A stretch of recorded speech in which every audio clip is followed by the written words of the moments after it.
चावल में।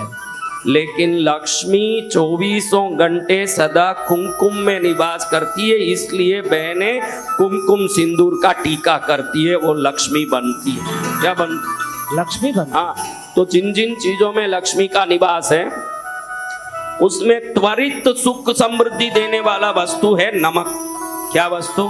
नमक। और शुक्रवार दिन का रंग सफेद है। शुक्रवार का रंग क्या है? सफेद।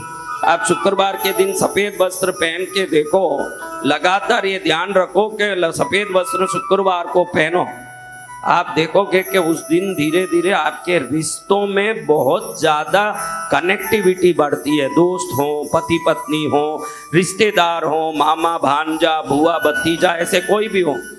पुरुषों के लिए बोल रहा हूँ ये बात, सफेद वस्त्र की बात पुरुषों के लिए, बहनों के लिए नहीं है। वो पुरुषों के लिए बोल रहा हूँ। सफेद वस्त्र पहनेंगे, उनके टूटे हुए संबंध भी जुड़ने लगेंगे। नेता लोगों को आपने देखा होगा, अधिक से अधिक सफेद वस्त्र पहनते हैं। जो रिश्ता ही नहीं होगा वो भी रिश्ता निकाल निकाल के वोट लेने की कोशिश करते रहते हैं। वो सफेद वस्त्र का जादू है। सफेद वस्त्र पहन लोगे तो कोई अनजाना आदमी भी भांजा लगने लगेगा अपने आप अपना घर का। तो सफेद वस्त्र में भी कमाल है। शुक्रवार को सभी सफेद चीजें बड़ी व्यवस्था देती है। क्या देती है? व्यवस्था। आज क्या बार है? शुक्रवार। शुक्रिया। हम क्या बोलते हैं? शुक्रिया।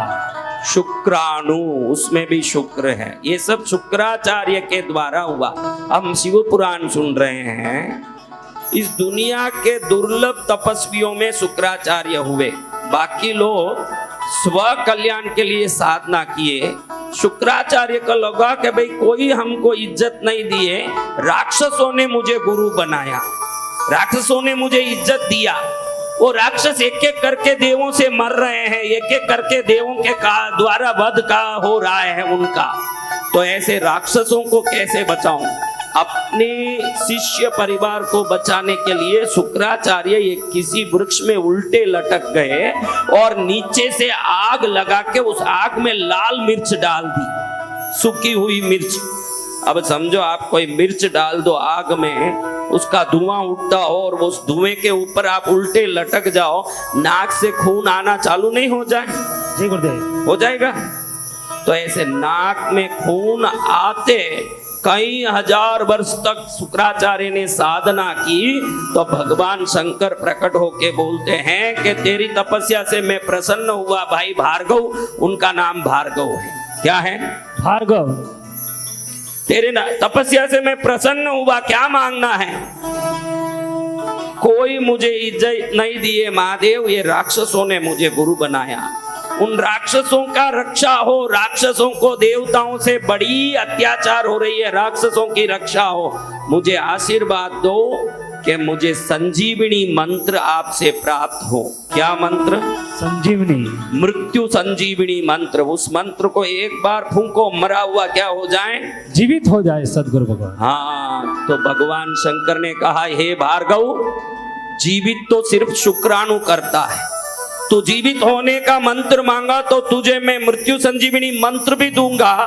शुक्राणु की तरह तू सबको जीवित करता है, प्राण देता है, इसलिए आज से तेरा नाम शुक्राचार्य होगा। तेरा नाम भी शुक्राचार्य रखता हूं। कल देखा हमने बृहस्पति नाम भगवान शंकर ने आंगिरस ऋषि को दिया कि तू बृहत तप किया, इसलिए तुझे बृहस्पति नाम पड़ेगा। तेरे वार में लोग तेरी पूजा करेंगे, उनको सब कुछ मिलेगा। काशी में बृहस्पतिश्वर महादेव का शिवलिंग है, जहां आंगिरस ऋषि ने तपस्या करके शिव को प्रकट करके बृहस्पति पद प्राप्त किया। ग्रहों में एक बने। क्या बने? ग्रहों में एक बन गए। और शुक्राचार्य भी शंकर जी की कृपा से ग्रहों में एक बन गए। और शंकर जी ने कहा कि तेरे शुक्राणु के शरीर में प्रवेश से ही मनुष्यों में वंश वृद्धि होगी। अगर तेरी कृपा नहीं होगी तो वंश वृद्धि नहीं होगी। किसी को पुत्र नहीं हो, उनकी जन्म कुंडली चेक करोगे तो शुक्र नीच का होगा। जरूर वो शुक्र नीच का होगा। जिसका शुक्र नीच का हो गया उसको पुत्र प्राप्त नहीं होता। कई लोग बोलते हम इसका भरोसा नहीं करते।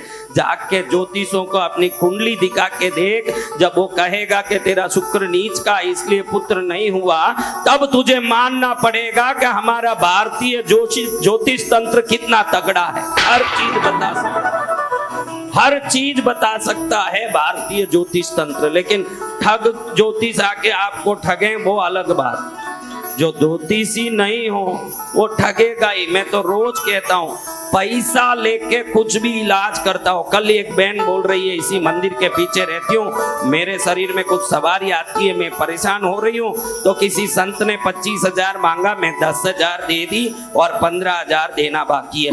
मैं रोज कहता हूँ कि कोई संत पैसा मांगता है किसी भी प्रयोजन से, वो कोई भी प्रयोजन से हो, कोई भी काम से हो, संत पैसा मांगता है तो वो संत ही नहीं है। पहले ये ध्यान में रखो। कोई संत पैसा मांगता हो फिर उसको आप संत मत बोलिए, वो नालायक है। अरे तू संसार छोड़ दिया, तूने दुनिया के रीत रिवाज छोड़ दिए, अब तुझे पैसा मांगने की क्या नौबत आई? अगर सामने वाले का कल्याण करना है, अभी वो बोले कि महाराज उनको यंत्र बनाना था, तावीज बनाना था, उसकी सामग्री खरीदना था। अरे हमको भी सामग्री खरीदना है तो हम भी तो आपको कह रहे हैं सामग्री ला के दे दो। जिसको तावीज बनाना है वो तावीज की सामग्री मंगा लें और उसको बना के दे दें। पैसा क्यों ले रहा है?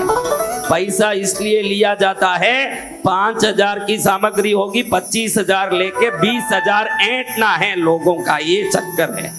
जो संत, जो ज्योतिष, जो तांत्रिक पैसा लेके इलाज करते हैं वहां मत जाइए। जाइए सामने कात्यायनी माँ के दरबार में और माथा टेक लीजिए। उसमें जितनी शक्ति ही होगी, उसके चरण की धूल की शक्ति भी किसी में नहीं होगी, उतनी शक्ति उसमें होगी। जाना हो तो मंदिरों में जाइए, जाना हो तो भगवान के चरण में जाइए।